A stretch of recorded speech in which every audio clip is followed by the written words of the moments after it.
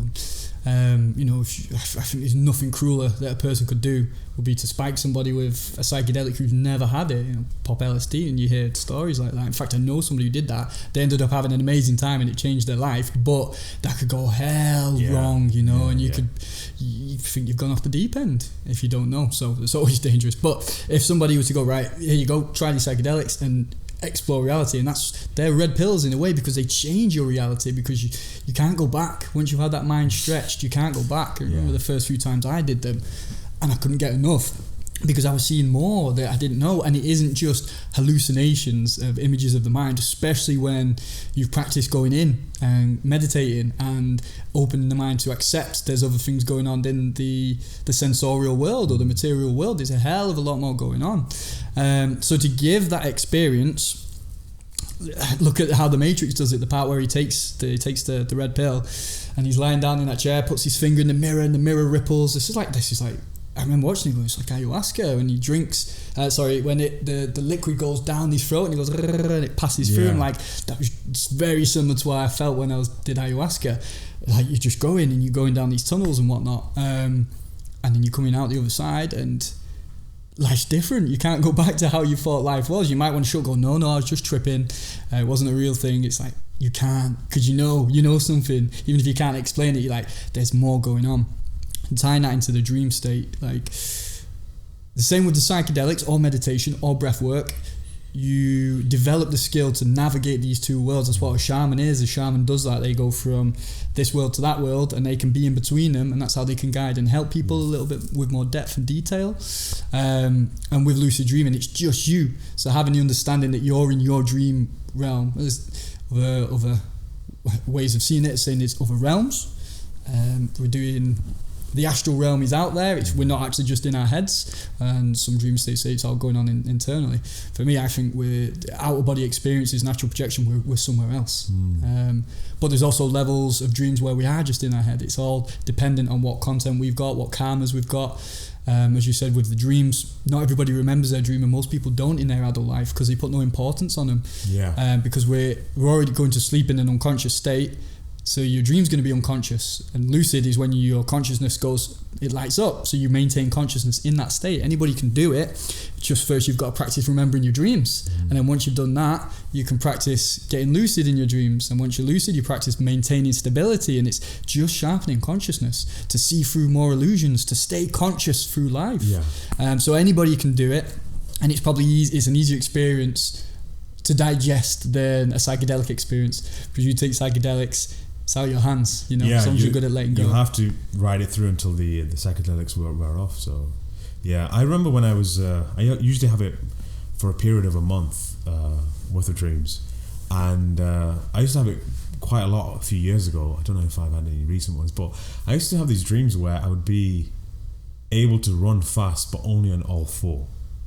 So as long as if I put my hands on the ground, I remember running through this street or road that I normally drive through, and hitting like 40 miles per hour, no problem. And I would have it continuously, so it wasn't just it wasn't actually the same dream, but it was the feeling of speed, but only being on all four. And I was just like, this is a very interesting dream. Is this maybe related to past life being an animal or something, or maybe just, having this idea that, I think the Native Americans believe that you could be a warg or a sort of shapeshifter, or you can access the consciousness of an animal and live life through that animal's eyes. So yeah, there's different levels of consciousness, and I think listening to a lot of Joe Rogan, he's done a lot of psychedelics, but I feel like some people, and I don't want to say that Joe's doing this, but some people automatically assume that because he was describing the Bhagavad Gita with Raghunath Kampo in the previous podcast, and he was saying how, do you not think with the Bhagavad Gita how things were so deeply interpreted, and how the Mahabharata was written, that maybe it was just a psychedelic experience of a bunch of monks or shamans, and just like that could have been the case. But at the same time, what's the difference between a psychedelic experience and reality itself? If you see that reality isn't bound by the way you think, the way you feel, the way you touch, etc., all the senses, then couldn't there not have been a battle, or this thing could have happened, So it's understanding that the reality that we live in the state that we're in right now, is just one aspect of understanding life itself. And it's one aspect we've been taught to believe and completely accept. But then we don't really... It's because we don't talk about it. We don't really talk about dreams. Like, you don't normally go to a random person on the street and say, I had a dream about this and that, because usually dreams are very personal, and for most people, 90% of the dream is forgotten. The moment they wake up, 90%, well, you've got that little brief window where if you try and remember as much as possible, you'll remember quite a lot of it. But then give it about an hour, most people forget 90% of their dreams. So it's coming back to writing all this down. Like you said, you've got a journal you've been writing for 4 years now of all the lucid dreams you've had. It's creating this journal and trying to extract something out of it and figure out what does this all mean, or how is this brought together, and and then experimenting. I think that's where the most sort of fundamental experiences come through, is experimenting and starting to understand that, okay, my reality is not as rigid as I want it to be. It's how I interpret reality itself. Yeah, developing those techniques, those tools to venture deeper into those other states of consciousness. Yeah. So, like, remember those really old deep sea diving suits for the big clunky round helmet and the tether at the back, so you can feed the wire out and this person goes too deep and you pull them back in. It's like that's what we do to be able to go into other realities, such as the psychedelics, smaller dosages, building up tolerance so you can go deeper into them and having more experiences, so you no longer feel overwhelmed and you're like, okay, I can, whatever goes on, I'm fine in this space. So the same with the dream, is practicing over and over again to maintain stability in the dream state. Even with the breath work. Even with the breath work, definitely. So you don't have to turn to an object or an item. You can actually just do it on your own. Yeah, just getting used to being in those states. And the breathwork's such a good example, because people are very like, what the hell is going on in that first session? And they panic a little bit and they go, and a lot of people can't let go, and they sat there lying like this, all stiff and tight, unable to breathe and let go, because one, we're not comfortable with letting go. Yeah. Or being vulnerable, or being in that state, and it's also the unknown. So there's so many barriers at the start that slowly widen with more experience. But to tie that into what you're saying about realities and the Bhagavad Gita, like, there's so much to the universe and life going on. When we think we know what's happening, even our conversation, like, we're still so limited in what we can comprehend and what the truth is, that to say no, reality is just, because I know I have friends like that, and life is just life. And if you maintain life to just be in the sense that you know life, it will always be that. It's to be open-minded and say, okay, I believe life is how I live right now, but I'm open to being told differently. And if you're interested enough, then you do meditation, you do breathwork, you do practice lucid dreaming, you do have psychedelics, or even a massive experience of love and strong emotion can change things for you and change how you see life and reality. But to go deeper, there's got to be other levels of reality going on there. There has to be. And whether you go into the psychedelic state, it doesn't mean that reality that you've experienced, you'll get so much from it and you can understand so much. But when you come back to this reality, the illusion takes over again, and we forget and we let it go, and consciousness isn't sharp enough and bright enough to stay dipping into these other modalities that we can get into without tools anyway, because they're there. That space exists somewhere. Other realities exist, and it's just a case of have we refined our toolkit, our bodies and our mind enough to go in there to receive that broadcast and go to that level? Because we can, it's there, we can. It's just, do you want it enough? Are you open-minded enough? Do you have enough belief to venture into more realities? Or do we want to just keep going to work on the 9 to 5 and stay where we are? Which is fine as well, But for me, exploration, man. Life, there's so much out there to be a part of and to see. And I'm just so grateful it's worked its way into my life somehow. And how can that ever end? Like, unless you attain enlightenment and fully awareness, even then, there's probably more and more in infinity. Why would life and existence not choose to have different modes of reality, of life, of experience, of being, in ways that we can't even think of? Like, it's rich, man. So great to be alive. For sure.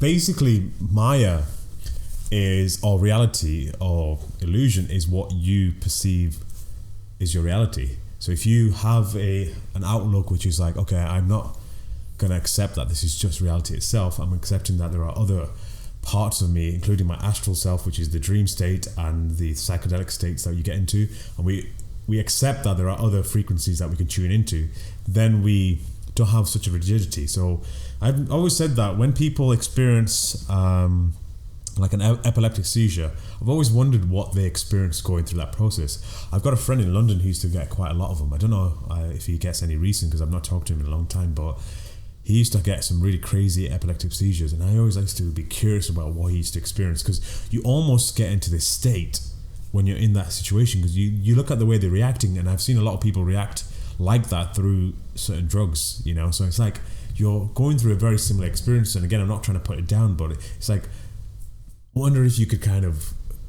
come back and try and remember what you were going through whilst that was happening. And it's the same as comas. Comas are very fascinating, that the human body just switches off like that, but puts you in a completely different state of mind. And sometimes some people don't come out of comas for like 20 years, 25 years. It's like, how can you stay in that state for 25 years? You must be going through something. And if it was boring or if it was pretty shit, you would try to plug out of it as soon as possible. You try to get back to reality. So I feel like people are in this state of either it's complete torture or it's the opposite, which is complete blissfulness, and you either choose to or choose not to plug out of it. So yeah, there's an interesting story in the in Indian sort of mythology where a devata or a demigod goes up to Krishna. His name is Narad. He's a yogi, and he goes up to Vishnu and says to him that what is illusion, what is Maya? And he grabs Narad and throws him in a pond, and he falls in, and he feels like he's choking in the water, and he's obviously choking in all our water, and then he just wakes up as a woman. So he suddenly wakes up in this reality where he's a princess. He gets everything he wants, a beautiful kingdom, all the riches of the world, all the luxuries, and then he finds a beautiful, because obviously he's a she, so she finds a beautiful husband, and one day this husband dies, and she completely breaks down, and it's obviously is completely distraught. And from that process, in the ancient times when your husband died, especially as a king, the queen or the wife would also follow suit. So she couldn't take it anymore, so she obviously killed herself at the same time. She entered the fire that her husband was getting burnt in or cremated in. And as soon as she entered the fire, Narad was back. He woke out from it, and he was just like, Vishnu, what was that? And he goes, that was Maya. Brilliant, man. Isn't that what we're doing when we dream? Yeah. You wake up and you're like, oh God, it's a dream. Or but you feel all of it. You feel all of it because you experience it. You're experiencing that reality, and we're so stuck into that illusion. Even in our own emotions, they're still not the ultimate truth. They're just the truth of what we experience. And we get so into them that, I'm going to go to war and murder this bloody country because of what they've done to my emotions and what I think's right. And you know what I mean? It can make us do the craziest things when we get stuck in the temporal, which again, emotions or the illusion or the experience that we're having. And we don't have a full picture or as expanded outlook on it as we could do. And I really like a very similar story. There's one of I think it was a Hindu god, and he wanted to experience life as different beings. And he ended up becoming a pig, and he was in a farm, and he had a pig wife, and ended up having loads of pigs, and he'd been there for years. And one of the gods were like, we've got to go get him back now. He's, bloody hell, he's getting on a bit. So they go down to get him, And they talk to him and he's like, what are you talking about? I'm a pig stuck in Maya and illusion and ignorance because there's no consciousness of that. And he's, no, I'm staying here, I'm not coming back. And so they kill the piglets and they kill the wife, and he's like, I can't believe you've done that. And you know, he's distraught about it. He's like, yeah, I'm still staying as a pig. And then I can't remember how he gets out of it, but something breaks and he realizes they change his form or something. He goes, oh, I'm a god. Yeah. And we've all got so much capabilities. If we're all enlightened and all from one consciousness, that godlyhood is us. We're in that, where consciousness experiencing itself by living itself. It's amazing. So that godliness, that spark is in us, and if we can wake up to that, we get to enlightenment, or we wake up to more capabilities. It grows. Because if you found that straight away, like what psychedelics can do, they can snap people's mind if they're not prepared for that. So life and these lives and incarnations are the process to get into that position. And yeah, like, what a great life. It's having patience with that and enjoying it. Yeah. But not getting stuck in the matrix, right? Exactly. I think Alan Watts talks about this. He says that we are basically the vessels of life, so that it's like a looking glass, so that it can experience itself. So our eyes, if you always follow your eyes back, like what's behind this, apart from all the biology, like what's looking through the eyes, like what's listening. So we're just experiencing, it's the universe experiencing itself. It's experiencing the rest of the universe. So yeah, it's just fascinating when you look at it in that way, that we're just like a vessel for the universe to experience itself. Right on, man. Yeah. What a great reason to be alive. Yeah. Just get to experience yourself. Right. I think that's a great place to wrap up there. It is indeed. How long has it been? About 1 hour 3. Less with the camera changes. Yeah, this might be another long one again. Right, guys. So that was podcast number 6. We're going to move on to some more deeper topics in the next one, and I think we'll have to come back to this as well. We'll have to come back to this. We only got going with religion, and the thing is, maybe we need to, once we start getting more into a role and more people start viewing this and start enjoying it, then we can probably start increasing the duration of these podcasts, and at least when we don't have anything after this as well. It doesn't really help, but yeah. Okay, so as always, guys, you can view this on Instagram. It's obviously going to be on YouTube and SoundCloud. And that's pretty much it for now. Yeah. Right, we'll catch you on the next one. Yeah, thanks for listening.